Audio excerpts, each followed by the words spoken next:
हरिः ओम्।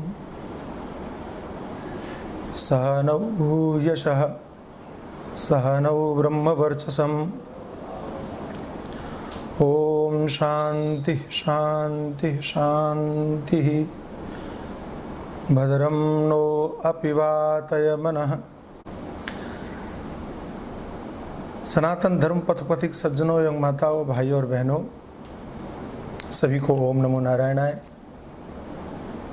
हमारे सनातन धर्मोद्धारक आदिगुरु भगवान शंकराचार्य, जिन्होंने सनातन धर्म की रक्षा के लिए अखाड़ों की स्थापना की, उन्हीं अखाड़ों में आचार्य परंपरा को आरंभ करने का श्रेय जिस अखाड़े को जाता है, ऐसा ज्येष्ठ श्रेष्ठ श्री पंचायती अखाड़ा महानिर्वाणी का महामंडलेश्वर मैं स्वामी चिदंबरानंद सरस्वती आप सबके सामने अपना दुख लेकर के आया हूँ। एक बड़ा विचित्र सा माहौल बना दिया गया कि बनता जा रहा है, अत्यधिक पीड़ादायक है। पहले जो ऐसी प्रवृत्तियां राजनीति तक सीमित थी, उनका वो विस्तार अब धर्म मंचों पर देखा जाने लगा। अधिकांशतः ऐसी बातें सुनने में आने लगती हैं कि हम तो सर्वधर्म का सम्मान करते हैं, हम तो सर्वधर्म का सम्मान करते हैं, आदर करते हैं।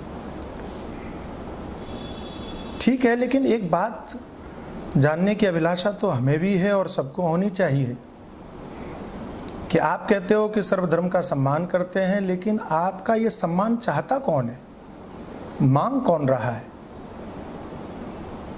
क्या कभी आपने मस्जिदों से या चर्चों से ये पुकार सुनी है क्या कि भैया हमको सम्मान दो, अगर आप सम्मान नहीं दोगे तो हमारा क्या होगा, आपके सम्मान के बिना हमारी हालत बुरी है? वे तो नहीं चाहते आपका सम्मान। फिर ये सम्मान देने का उतावलापन प्रकट करके हम अपनी मूर्खता क्यों सिद्ध करते हैं बार बार? और इस तरह की जो मूर्खता देखने में आती है, वो निश्चित ही लौट फिर करके उसकी हानि हमारे ही धर्म को भुगतनी पड़ती है, हमारी ही परंपरा को हमें ही भुगतनी पड़ती कहना चाहिए। कोई नहीं कहता कि आप किसी का अपमान करो, लेकिन बिना मांगे सम्मान देने के लिए उतावलापन ये क्या है, जिसे आप अपनी उदारता कहते हो ना? ये मूलतः आपकी उदारता नहीं है, यह आपका डर है। उस डर को छुपाने के लिए उदारता का आवरण पहन करके और आप ये कहते घूमते हो हम तो सब धर्मों का सम्मान करते हैं, सर्वधर्मों का सम्मान करते हैं। आप में ये हिम्मत भी नहीं है कि आप ये स्वीकार कर सको कि हमें ये डर है, इस डर को छुपाने के लिए हम ऐसा कर रहे हैं। मैं कई बार सोचता हूं कि ऐसे लोगों से, ऐसे व्यासपीठ पर बैठने वालों से तो बहुत ज़्यादा अच्छे हमारे योगी आदित्यनाथ जी हैं कि राजनीति में होने के बाद भी वो किसी व्यासपीठ पर नहीं बैठते, वो कोई पुराण नहीं कहते, वो कोई रामकथा नहीं कहते, लेकिन ये कहने की हिम्मत रखते हैं कि हम दूसरों का सम्मान उतना करते हैं जितना वो हमारा करते हैं। वो कहने का ये साहस करते हैं कि ये देश राम का है, ये देश कृष्ण का है, ये देश महावीर का है, महावीर का, हनुमान का, बजरंगबली का है, किसी अली वली का नहीं है। मूलतः ये साहस हम सभी धर्म प्रचारकों में होना चाहिए था, ये कहने का साहस सब में होना चाहिए था, लेकिन न जाने किस भय से ग्रसित होकर के लोग अपनी मर्यादा और परंपरा को भूल बैठे। हमें तो यही नहीं समझ में आता है कि सर्वधर्म शब्द ये कहां से ढूंढा, कौन सा शब्द है, किसने इसका प्रयोग किया, कहां से आया? सर्वधर्म समन्वय या सर्वधर्म सम्मान की बात तो न तो शास्त्रों में कहीं देखने को मिलती है। अगर किसी शास्त्र में कोई सर्वधर्म समन्वय की बात दिखा दे, मैं जीवन भर उसकी गुलामी करूं। हमें अपने ही धर्म का पालन करना नहीं आया, हम दूसरों को सम्मान बांटने के लिए उतावले रहते हैं। यदि आप ये कहते हो कि हमको तो सब धर्मों की आस्था है, पहले भैया ये तो बता दो धर्म किसे कहते हैं, धर्म की परिभाषा क्या है, धर्म की परिभाषा पर कौन कौन खरा उतर रहा है। ऐसे लोग जो सर्वधर्म में आस्था प्रकट करते हैं, मूलतः वो न तो धर्म को जानते हैं और न उनका आस्था से कोई परिचय है। कहने में बुरा जरूर लगेगा, लेकिन आज मैं अपनी पीड़ा व्यक्त कर रहा हूं, इसलिए कहने में संकोच नहीं करूंगा कि ऐसे लोगों की आस्था केवल और केवल चैनलों से परिभाषित होती है, और ऐसे लोगों का धर्म सिर्फ धन तक सीमित रहता है। किसी की बुराई करना, किसी का अपमान करना, ये ना हमारी परंपरा है, ना हमारा संस्कार है। लेकिन गलत को सही कहने की परंपरा अगर कहीं चली है तो उसका विरोध करना हमारा धर्म है, हमारी संस्कृति है, और उसका सम्मान सबको करना चाहिए, उस संस्कृति का सम्मान सबको करना चाहिए। जिस व्यासपीठ पर बैठ करके ऐसी बातें कही जाती हैं उसका नाम व्यासपीठ है, व्यासपीठ। भगवान वेद व्यास जी के नाम से प्रचलित और प्रसिद्ध और सम्माननीय आदरणीय व्यासपीठ है। उसका बोध होना चाहिए, उसकी गरिमा का बोध होना चाहिए, उसकी महिमा का बोध होना चाहिए, पता होना चाहिए कि हम कहाँ पर बैठे हुए हैं। और वे भगवान वेद व्यास जी महाराज स्पष्ट रूप से घोषणा करते हैं, अनेक धर्म विभ्रांता स्त्रयिणः पाखंडवादिनः शुक शास्त्र कथोच्चारयि त्याज्यास्ते यदि पंडिताः। जो व्यक्ति अनेक धर्मों में विभ्रमित है, भटका हुआ है, जिसे बोध ही नहीं है, भगवान वेद व्यास जी महाराज कहते हैं ऐसा व्यक्ति यदि विद्वान भी है तो उसका परित्याग कर देना चाहिए। भगवान सुखदेव की शास्त्र को कहने का उसको कोई अधिकार नहीं है। जिस व्यासपीठ पर आप विराजमान हैं वो व्यासपीठ सनातन धर्म को परिभाषित करने के लिए है, सनातन धर्म की महिमा का गान करने के लिए है, सनातन धर्म की महिमा को लोगों से या लोगों को उसकी महिमा से जोड़ने के लिए है। ये सर्वधर्म समन्वय कहाँ से आया भगवान जाने, मुझे नहीं पता। लेकिन अगर आपको ऐसी ही प्रवृत्ति है सर्वधर्म की तो भाई आप व्यासपीठ छोड़ दीजिए, कोई गांधी पीठ, कोई नेहरू पीठ का निर्माण कीजिए, और आप पुराण कथा छोड़ दीजिए, राम कथा छोड़ दीजिए, जरूरत नहीं, आवश्यकता नहीं है आपकी। सर्वधर्म के लिए कोई नया ग्रंथ बनाइए और उस पुस्तक की कथा कीजिए, फिर देखते हैं आपका दुनिया में और संसार में कितना सम्मान होता है। आश्चर्य होता है कि उस व्यासपीठ पर बिठाया आपको सनातन धर्म के अनुयायियों ने, आपको सम्मान दिया हिंदुओं ने, आपको पद प्रतिष्ठा आदर प्रचार दिया हिंदुओं ने, हिंदुओं के धर्म ग्रंथों ने, और यहां तक कि आपको धन भी दिया तो किसने, हिंदुओं ने, और आप ढपली बजा रहे हैं सर्वधर्म की। ये तो वही हुआ, शास्त्रों में इसको कहते हैं कृतज्ञता, जिसका सीधा और सरल अनुवाद है आम भाषा में नमक हरामी, कि जहां से हमको आदर मिला, जहां से हमको पहचान मिली, जहां से सम्मान मिला, उसी को महत्व मत दो और सर्वधर्म की ढपली बजाओ। ऐसा अगर करना है तो मैं पुनः हाथ जोड़ करके निवेदन करता हूं कि व्यासपीठ को छोड़ दीजिए, वो आपके लायक नहीं है।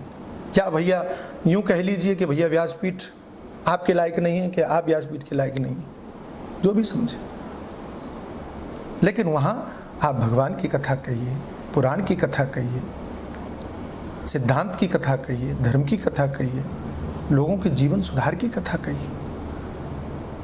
व्यर्थ की बातें नहीं होनी चाहिए, मेरा निवेदन। प्रकरण पर आता हूं। मूल प्रकरण यह है कि अभी अचानक मैंने देखा कि एक कथावाचिका है चित्रलेखा, और उन्होंने पुरानी किसी कथा का कोई वीडियो है उनका, जिसमें उन्होंने कहा कि उन्होंने कई बातें कही, मैंने पूरी बातें सुनी, मैं तो चकरा गया कि कोई कैसे व्यासपीठ से ऐसा कैसे कोई बोल सकता है, सनातन धर्म की व्यासपीठ से कोई ऐसे कैसे बोल सकता है।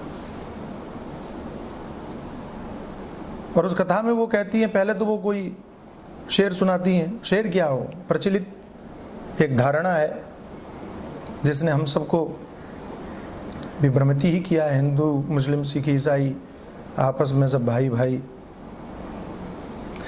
और आश्चर्यजनक ये लगा कि व्यासपीठ पर बैठने के बाद में वो इन पंक्तियों को बोलने के बाद में कहती हैं कि ये श्लोक हमको बचपन से रटाया गया है। अब जिस बालिका को श्लोक और शेरो शायरी में अंतर न पता हो, उससे आप धर्म की व्याख्या क्या सुनेंगे और क्या समझेंगे? वो क्या धर्म की व्याख्या करेगी? संस्कृत छंद की रचना को श्लोक कहते हैं। और यदि ये जुड़े हुए शब्दों को कोई श्लोक मान ले तो उनको हम क्या समझाएं और क्या कहें? और हमें तो आश्चर्य और दुख ये होता है कि हम ऐसे लोगों का प्रतिवाद करने के लिए बैठे हैं, लेकिन करना इसलिए पड़ रहा है क्योंकि व्यासपीठ की मर्यादा है।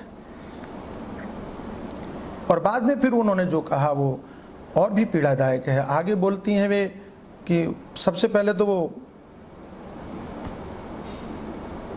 नमाज के प्रति मुस्लिम समुदाय की निष्ठा की प्रशंसा बड़े आदर के साथ में प्रस्तुत करती हैं। और मैं जरूर चाहूंगा कि यदि आपने वो वीडियो न देखा हो तो दोबारा देखिएगा। मैं वो भी लिंक साथ में प्रस्तुत करूंगा।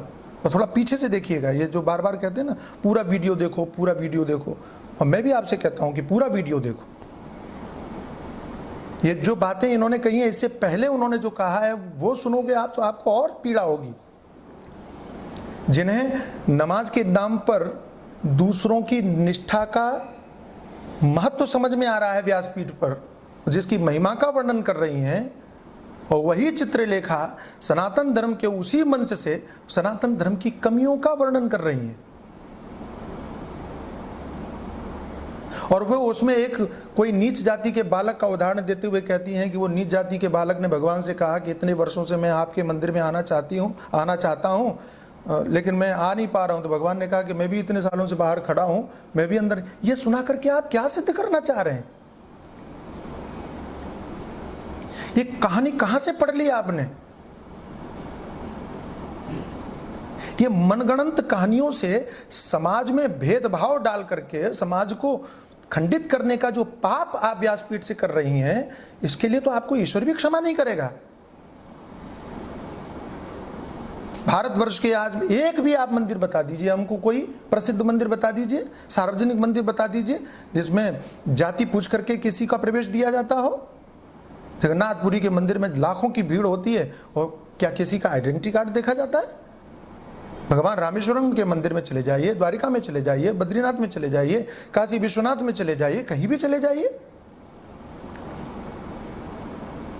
लेकिन फिर भी विचित्र बात है कि सनातन धर्म की व्यासपीठ से वे अपने धर्म की कमियों का उल्लेख कर रही हैं, उन कमियों का जो हमारे यहां थी ही नहीं, जो आरोपित की गई थी, उन कमियों का उल्लेख कर रही हैं। और उसी मंच से उनको मुस्लिम समुदाय की नमाज के प्रति जो निष्ठा है वो बड़ी प्यारी लग रही है, उसकी बड़ी महिमा का गान करती हुई दिखाई पड़ रही है। क्या ये शोभा देता है? उसके बाद में फिर वो कहती हैं कि नमाज के लिए अगर कथार रोकनी पड़े तो क्या है, कथार रोक करके अल्लाह को प्रणाम कर भी लिया जाए तो क्या फर्क पड़ता है? क्या फर्क पड़ता है? आपको फर्क नहीं पड़ता होगा, लेकिन यदि आपको फर्क जानना है तो कश्मीर के पंडितों से पूछिए, वो बताएंगे कि फर्क क्या पड़ता है। यदि आपको फर्क जानना है तो पाकिस्तान और बांग्लादेश के हिंदुओं से पूछिए, वो आपको बताएंगे।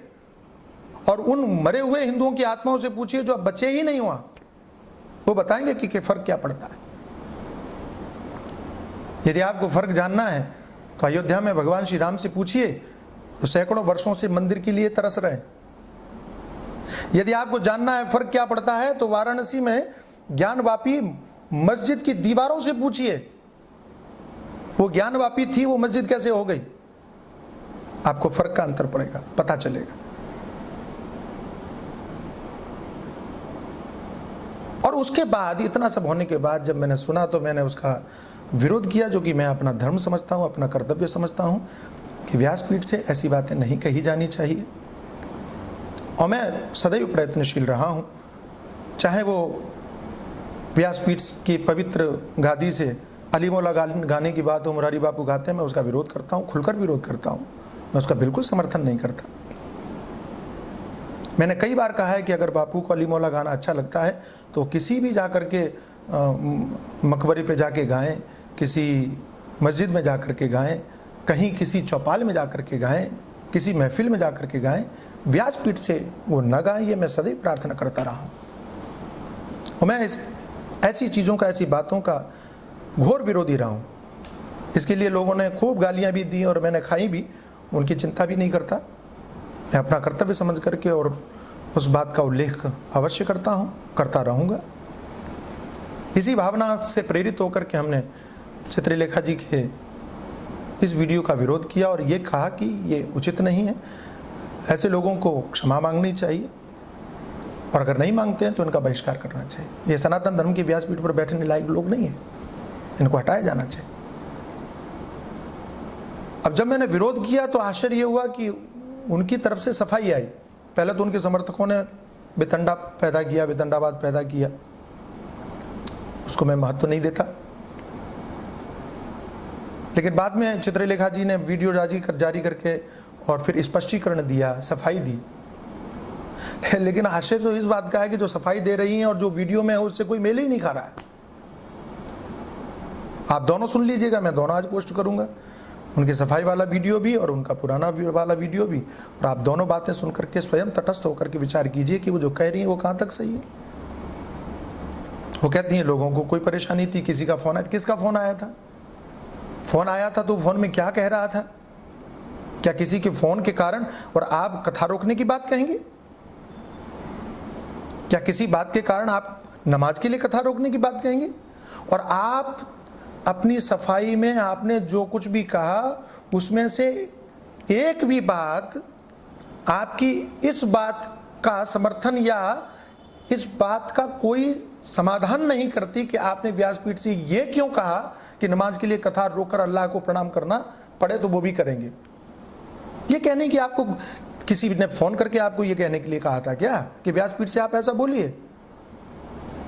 कथा रोकना था रोक देती भैया, वैसे तो रोकने की जरूरत नहीं, कथा क्यों रुकेगी भैया? कथा तो अविरल बहती है, ये तो गंगा की तरह है।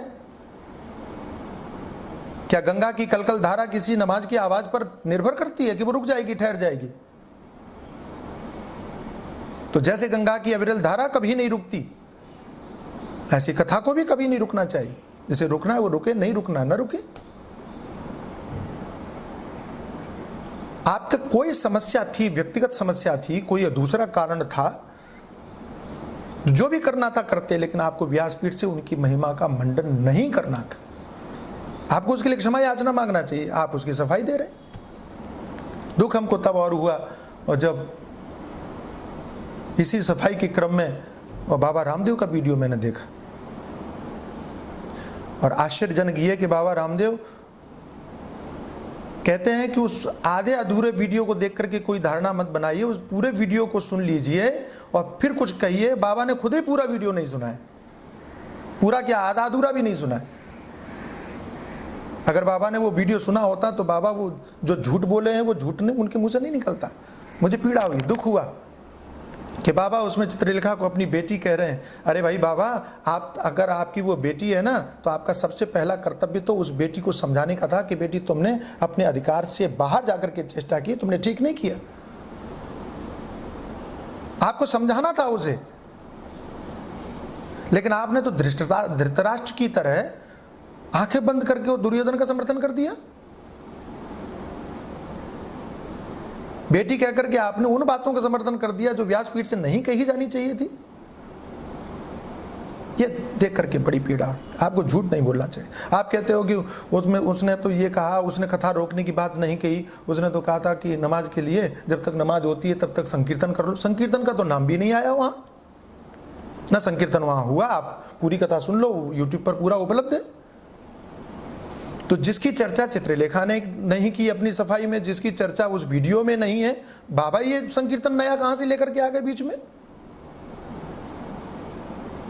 आपको बचाव करना है, बचाव कीजिए, लेकिन हिंदुओं को भ्रमित मत कीजिए। मैं हाथ जोड़ करके प्रार्थना करता हूं। मैं अपना कर्तव्य समझ करके ये बोलता हूँ कि आज जो जिस समस्या से हम जूझ रहे हैं उसमें हमको ये बहुत आवश्यक है कि हम वही बात कहें जिसके लिए हम उत्तरदायी हैं, जिसके लिए हम अधिकृत हैं, हम सनातन धर्म के प्रचारक हैं। देखो भाई, कोई कुछ भी कहता रहे कि हम तो सर्वधर्म सर्व, ये सब बेकार की बातें हैं। मैं गौरवपूर्वक कहता हूँ कि मैं सनातन धर्म का अनुयायी हूँ और मुझे ऐसा होने पर गर्व है। मैं सनातन धर्म की उस परंपरा का संवाहक हूँ, सेवक हूँ, ये कहते हुए मुझे गर्व है, आनंद की अनुभूति है। इस पर अगर कोई भी उंगली उठाने की कोशिश करेगा तो वो उंगली तोड़ने से भी मैं हिचकूंगा नहीं। मैं सबका हृदय से सम्मान करते हुए, आदर करते हुए, विनम्रता पूर्वक ये प्रार्थना करता हूँ कि ऐसे विवादों को अवसर न दिया जाए, व्यासपीठ की मर्यादा को कलंकित न किया जाए, व्यासपीठ से व्यासपीठ के अनुरूप ही बातें कही जाएं जो व्यासपीठ पर बैठ करके कहनी चाहिए। समाज को भ्रमित करने का पाप मत कीजिए। इतना कहते हुए मैं अपनी वाणी को विराम देता हूँ, ये कहते हुए कि ये श्रृंखला चलेगी, हम आगे भी इस पर चर्चा करते रहेंगे। बहुत बहुत धन्यवाद।